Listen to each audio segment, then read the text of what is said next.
Hello, have a very nice day. मेरे घर के पास 2 दिन पहले एक शादी थी। तो भैया शादी, ये नहीं मुझे पता कि लड़के की थी या लड़की की थी। शादी थी और शादी में वो म्यूजिक चल रहा था बहुत ज्यादा।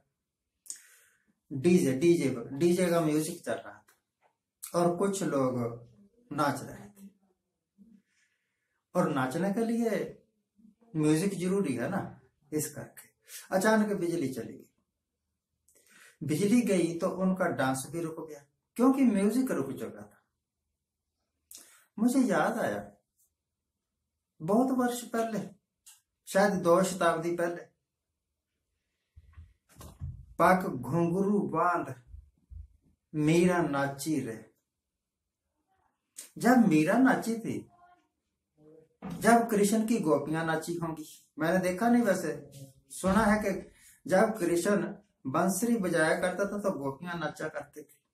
उस वक्त तो डीजे नहीं थे, उस वक्त तो फिल्मी गाने नहीं थे। तब मीरा कैसे नाचती थी, तब गोपियां कैसे नाचती थी। और मुरली की आवाज वैसी तो नहीं होगी ना जैसे डीजे की आवाज होती है। जो म्यूजिक चल रहा होता है उसमें 100 तरह के म्यूजिकल इंस्ट्रूमेंट्स चल रहे होते हैं। एक तो बात ये कि आजकल जो नाच हो रहा है, लोग नाचते हैं, वो नकली नाच है, असली नहीं है। असली नाच तो जैसे कबीर नाचा, जैसे मीरा नाची, जैसे नामदेव नाचा, विदाउट म्यूजिक, अनहद का नाद। म्यूजिक अगर कोई चल रहा है तो उनके मन में चल रहा है और साथ में गा रहे हैं, साथ में नाच रहे हैं। हमारे पॉलिटिक्स में भी ऐसा ही होता है। पहले एक इवेंट होती है, इवेंट तवांग में चाइनीज और इंडियन आर्मी के सोल्जर्स एक दूसरे के साथ झगड़ पड़े, गुत्थम गुत्था हो गए, लड़ पड़े और 35-40 बंदे हमारे जख्मी हो गए। हॉस्पिटल में पहुंच गए, इतने के जख्मी हो गए। ये तो थी इवेंट। और उसके बाद डांस शुरू हुआ। हर एक टीवी चैनल पर यही बहस कि हमारे सैनिकों ने चीन के सैनिकों को पीट पीट के भगा दिया। तो जो आपके पीटे गए, वो आपके जो हड्डियां तोड़ा के बैठे हैं, उनका भी तो जिक्र करो। ये क्या है?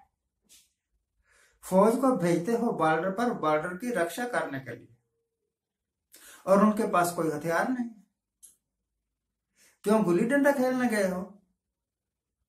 वहां क्रिकेट मैच हो रहा है आपका कि हाँ जी मैंने इतने रन बना लिए, मैंने इतने रन बना लिए। बॉर्डर है, सेंसिटिव इलाका है, वहां पर अपने सैनिकों को हथियार देके भेजो, बल्कि अपने वहां पक्के बंकर बनाओ।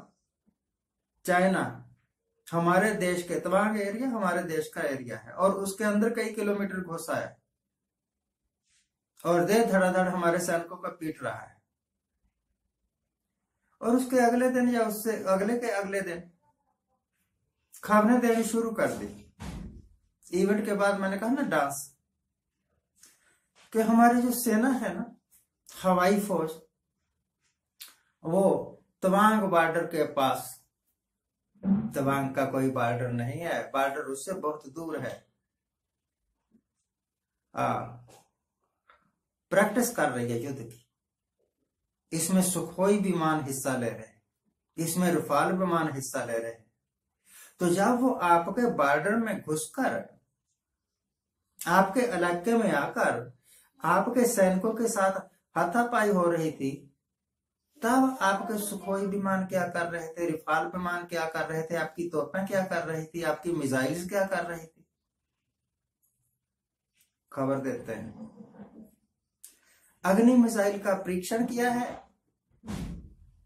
इसके रेंज में बीजिंग है, उनके पास भी ऐसे मिसाइल होंगे जिनके रेंज में हमारा कोई शहर होगा।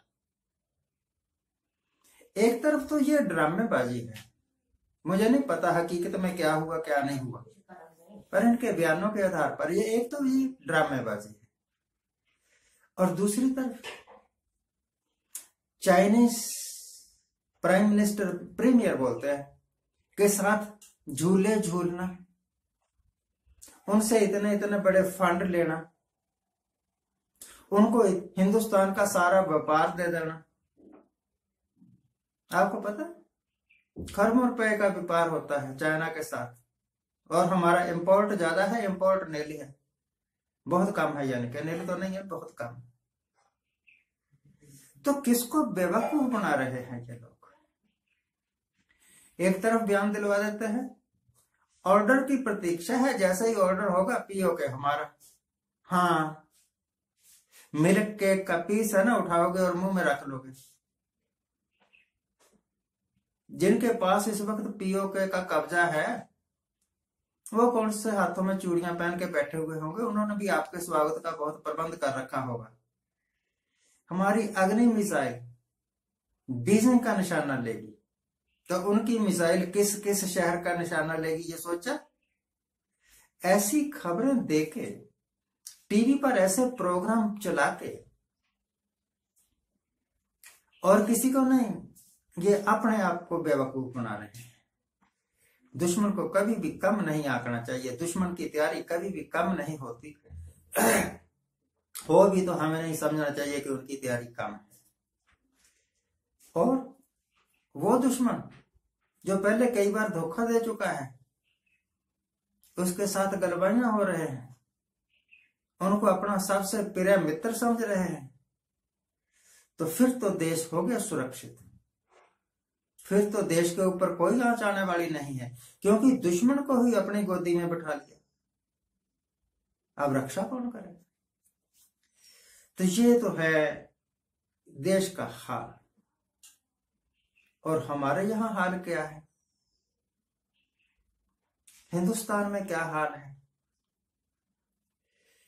कहीं गुजरात में क्लियर स्वीप, सिर्फ बीजेपी ही बीजेपी, जैसे दूसरी कोई पार्टी ही है नहीं, और कहीं बीजेपी बिल्कुल साफ। बिल्कुल साफ का मतलब है उनको पूछा ही नहीं किसी। एक जगह सत्ता आ गई, दूसरी जगह सत्ता खिसक गई। कांग्रेस वाले बड़े खुश है कि हमें सत्ता मिल गई। अरे बेवकूफो, सत्ता नहीं मिल गई, आपने अपना चांस गवा लिया। गुजरात में अगर कड़ी मेहनत की हुई होती, कड़ी मेहनत भी क्या करेगी जब ईवीएम का ही चक्कर चल गया, जब बेईमानी ही हो गई सारी। जब इलेक्शन लड़ना है तो बेईमानी के साथ भी लड़ना पड़ेगा। जब जीतना है तो वो सारे हरबे उनके बंद करने पड़ेंगे जिनके कारण वो जीत जाते हैं और हम हार जाते हैं।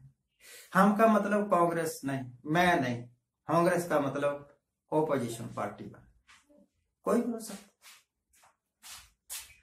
तो देश को बचाने के लिए, मुल्क को एक अच्छा भविष्य, एक अच्छा राज देने के लिए ये सारी बेईमानियां बंद करनी पड़ेगी ना।